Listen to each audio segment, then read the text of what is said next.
Hello, welcome back to Auto Pop Culture, and today we're going over Eden XO and her her EP called The Question. So this is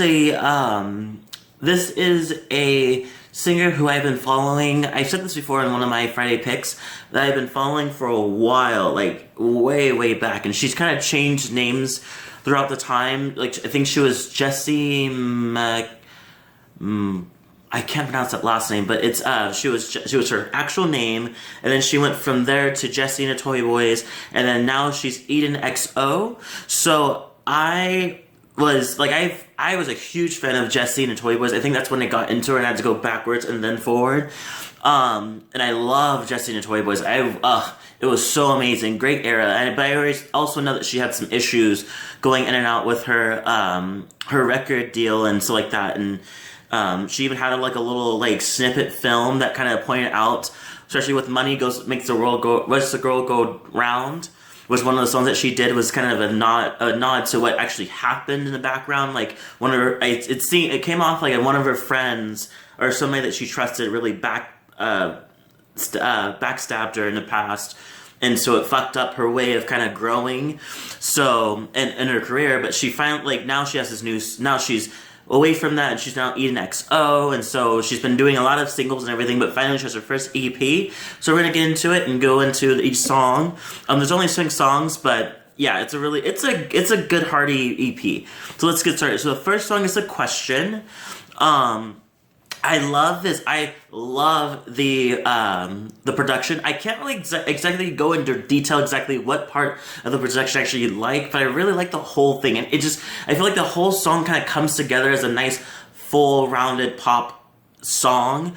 And I love it. And I feel like the song is pretty much saying they're both realizing that they're into each other. So it's just like the question is just lingering above it all as they're doing stuff, as they're waking up in the morning, as they're getting intimate and everything. There's this whole question is like, should we go for it? Should we be a thing? Like we obviously, like, what does this mean? Where are we getting into? Where are we going with this, you know?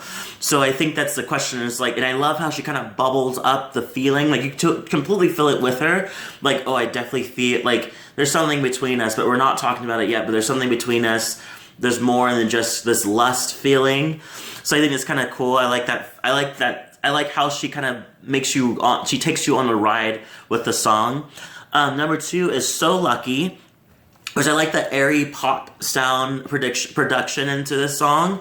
I also like, she said spilt champagne.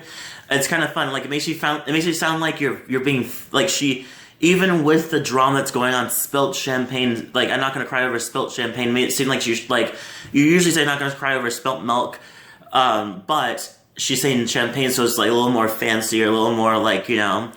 So she still lives in that high class kind of thing, you know. So the song is pretty much, I feel like the song is about her saying, like, even though the relationship didn't go as well as she did, she is happy in general to be part of that relationship in general, you know. It's kind of like with lack of direction. Like, I don't think this is exactly the same meaning, but it's like how in a Tangle Marine, how they like, at least we tangled at all, you know. I think that's what I think she's pretty much saying, that it, like, with this relationship, like, even though it didn't go as well as I planned it, or it didn't go the way that I wanted it to go, I feel so lucky to just be to be part of that kind of world in general.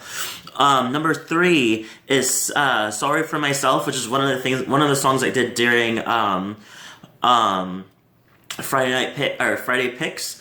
So the song is literally one of my theme songs, because I feel like it's saying to me that you are, like, she's had a bad day, so she kind of leans into music because it kind of helps her get it through, and she'll blast it in her, like, apartment, house, whatever, and neighbors will be upset, but she doesn't care because she's really feeling sorry for herself, you know, but in a good way. Like, at how that really, the music really helps. She listens to Madonna, you know, so like that.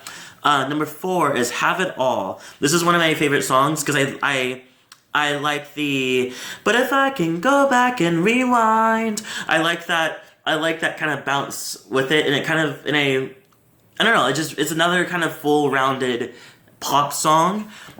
She's pretty much saying, like, I had to listen to this multiple times to kind of get, just understand what the theme of the song is, but I feel like what I got from it was that she's not sure about the love, or how to love in this type of situation. She doesn't have the word love figured out completely, or what to do with it. How do you love? How do you take in certain things? And so she's just pretty much saying, she's like, she pretty much wants him to be patient of as she figures it out, you know. Number 5 is So Lucky, reprised by Just Kidding. I like this remix because it actually has a deep rave sound to it, which is very off. Like, I didn't really think that she was going to do that direction of remix. I kind of thought it was going to be explosive sound of more that kind of thing, but it's more of like a deep rave sound, which is very surprising. So I really give her kudos for that. And finally, Heaven is a Place with You. So this song is pretty much saying that when a love is too good to be true, but she loves it. You know, like she says it multiple times throughout. She's like, she describes a lot of this love being like very, very high, like high ranking, you know. She really puts it on a pedestal, but she also acknowledges that she knows she does, but even with that, she kind of is just there for the ride. She's there to kind of go all the way in and just go with it, even though it may come off as too good to be true. She's still gonna go for it.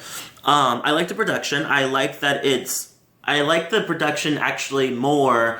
I didn't really care for the sound, but one thing I want to point out is that I like the fact that the production takes its time. It takes its time to grow, and I love the piano with it in the background. It gives you that little heavenly kind of like airy feeling to it.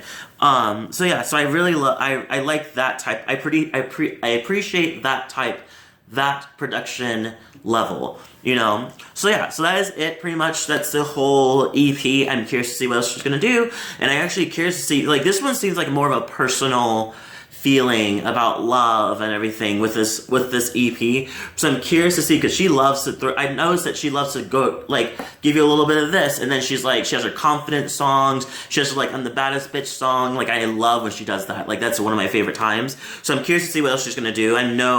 I'm sure this album's gonna be a mixture between this love bit and with her, like, I'm the baddest bitch kind of thing, which I'm very excited for. So yeah, so leave a comment below, tell me what you thought about it. If you liked the EP, if you didn't, I personally give this one I'll give this one a 6.5 out of 10, because there's some songs that weren't really, like, it wasn't bad, they weren't bad, but they didn't really, like, stand out, but I do like the gist and messages of these songs, so that's why I leveled it up a little bit more. Yes, so I hope everybody has a great week. It is Wednesday, and I'll see you guys in the next video.